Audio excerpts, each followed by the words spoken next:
Welcome to the R Spot.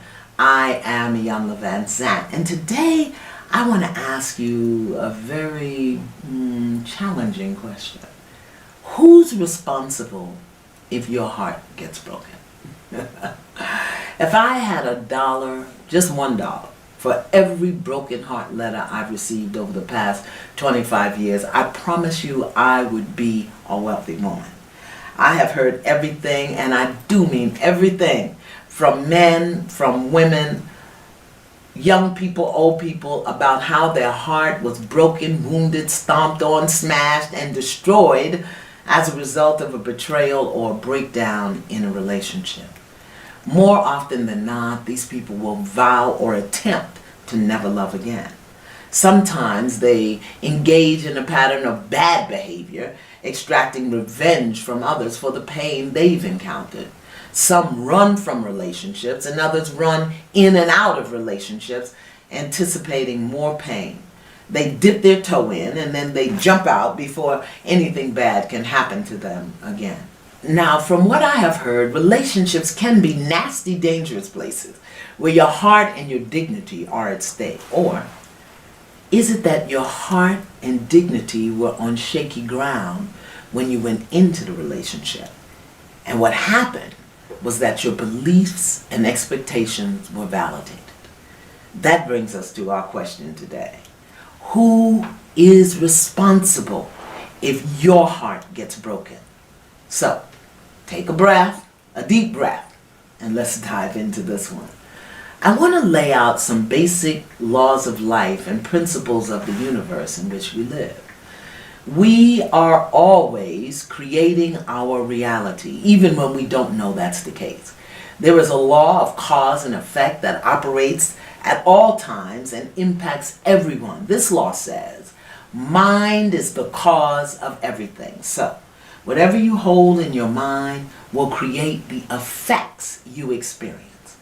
There are things in your conscious mind that you know about and things in your subconscious mind that you may be totally and completely unaware of. However, the mind is creating effects moment by moment. Second thing I want us to consider is that every relationship you have is a function of the relationship you are having with yourself. People come into your life to mirror back to you the things you know, acknowledge, accept, and embrace about yourself, and the things about which you may be unaware. People come into your life to advance your spiritual curriculum because we each have one. We each come into this life with things we must learn or unlearn, things we must teach, and things we must be taught. Many of us don't realize that relationships are the classroom in which our curriculum is activated. When you need to learn how you do you, what you need to learn to unlearn something so that you no longer do it, some relationship in your life will become the classroom, and you will get a pop quiz in order to take a long, deep look at yourself. Here's another thing. Every relationship, the good ones, the difficult ones, have a purpose, a learning purpose, a healing purpose, an evolutionary growth purpose, and a divine purpose. Now, the temptation here will be to say, Iyanla, you are out of your ever-loving mind. What am I supposed to learn from being abandoned or rejected? What is the purpose of me being betrayed or abused? How am I supposed to heal from being taken advantage of, lied to, cheated on, and then discarded? What are you talking about, Miss Iyanla? You are crazy. Okay, take a breath. Let me slow walk you through this. Cause and effect. The mind is creative and creating. When we have an experience, we develop certain beliefs, understandings, and expectations.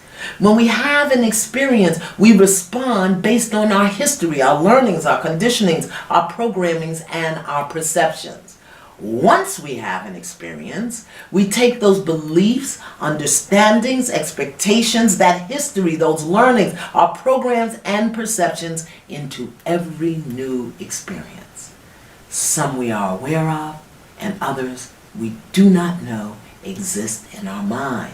We think we're over it. We think we know what to do next time. We think we can avoid repeating certain experiences because we forget what we hold in mind creates in kind, even when we don't know we're holding it. We all have things to learn. How can we learn them without experience? Experience is our best teacher, so every new experience brings us the opportunity to learn something new about ourselves, others, and the process of life. Now here's where it gets sticky. If we go into a new experience, a new relationship, holding on to our historical beliefs, understandings, and expectations, the mind will create more of the same. And in life, we don't get what we ask for. We get what we believe, and we get what we expect.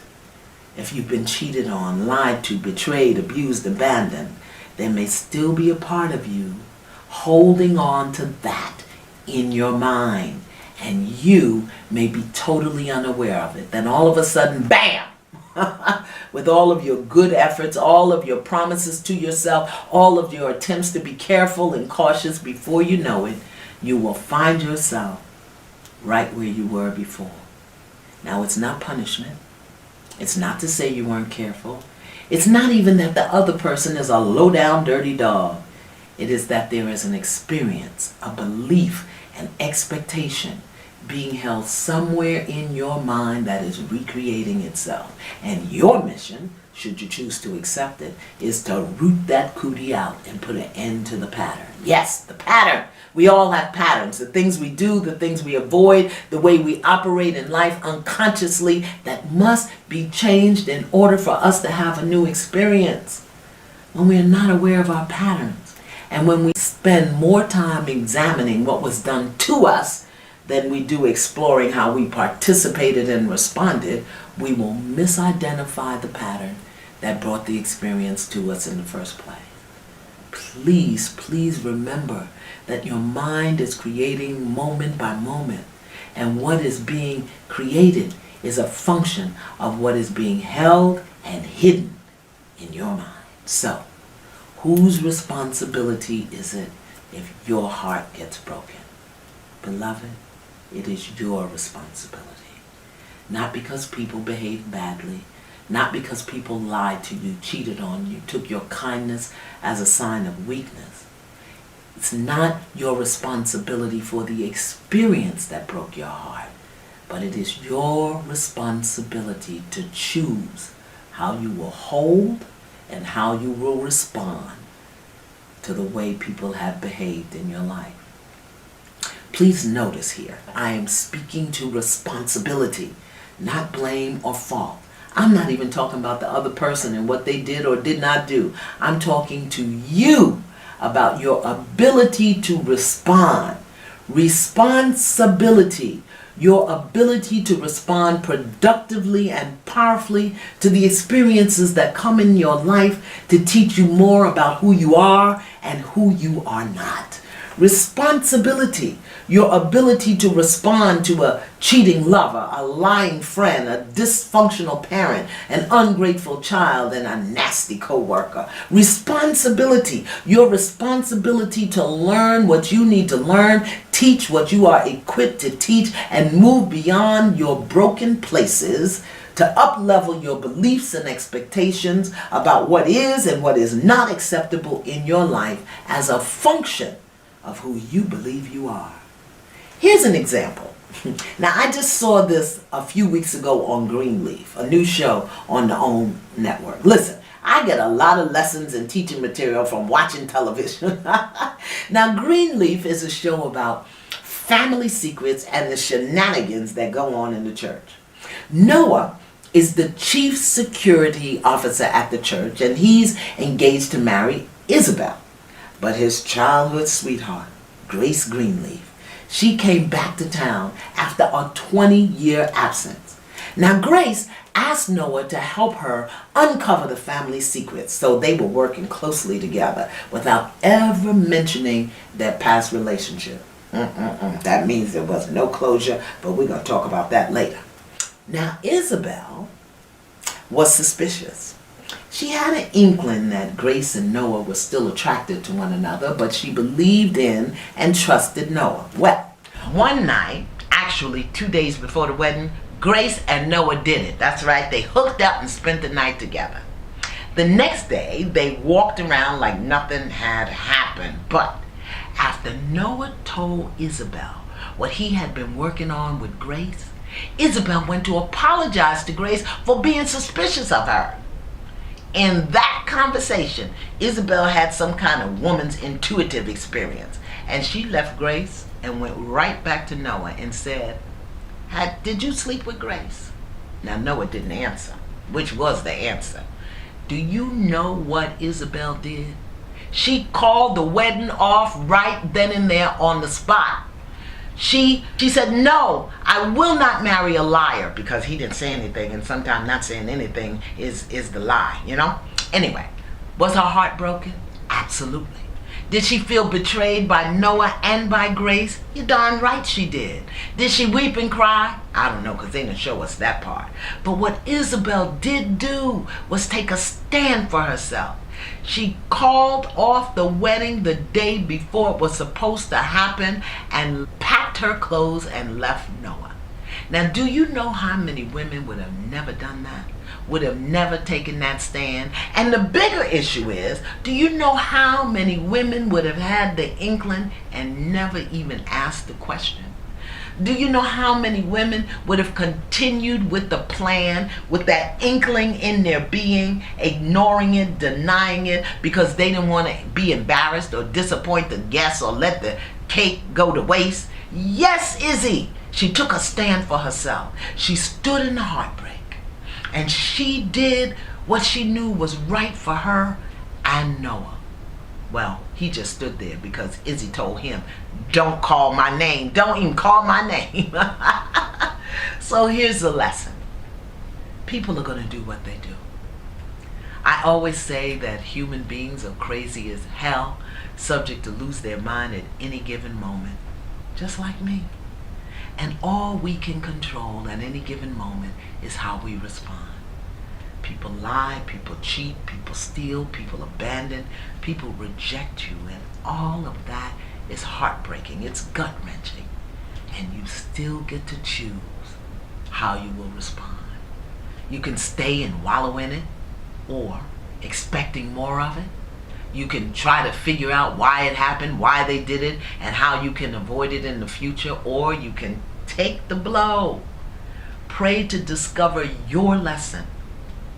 Examine your beliefs and expectations that may have brought it to you, and take the next most appropriate steps to preserve yourself. Now, whose responsibility is it if your heart gets broken? Well, beloved, it's yours.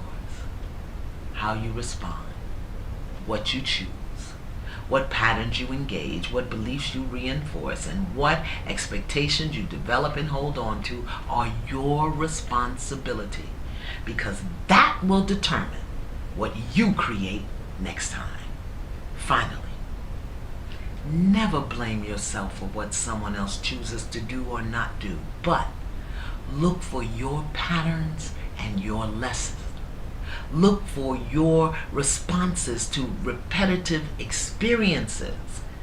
Closely examine your beliefs and expectations. Remember that every experience is a teaching, learning opportunity, and how you respond will teach you something or provide you with the opportunity to teach someone else as you learn something.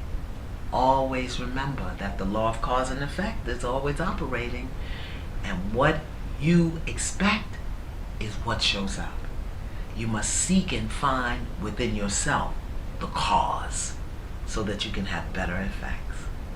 Whose responsibility is it if your heart gets broken?